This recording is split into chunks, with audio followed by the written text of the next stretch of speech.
the way that they've calculated is if TPP boosts national income by 0.4%, none of this will go to our non-college educated workers outright.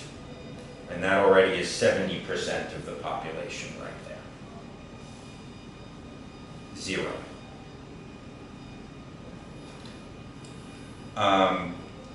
And in fact, they believe it will actually lower income for at the lowest ends of the spectrum by something in the neighborhood of 0.4, 0.6%.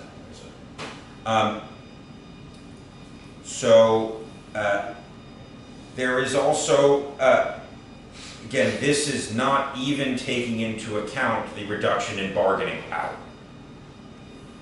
And by just about any economic measure these days, and it's coming from a labor background, when you see Larry Summers come out with statements saying, man, we need unions to address income inequality, makes some of us shake our heads in slight disbelief, saying, man, where was this when you were in the Clinton administration? We probably could have used your help then. We might not be in some of these. But both free trade undermining bargaining power of any one group of workers in any one country.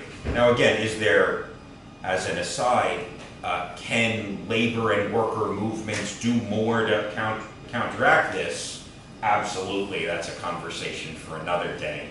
I just happened to be at a conversation of women in the global labor movement that was held earlier today, and one of the speakers used the word, basically, the mobility of capital gives us a path to follow them. It helps the mobility of organizing. Right? If we can follow the capital as organizers and help to organize in more places, there can be hope. But just thinking about economic modeling of this does not take into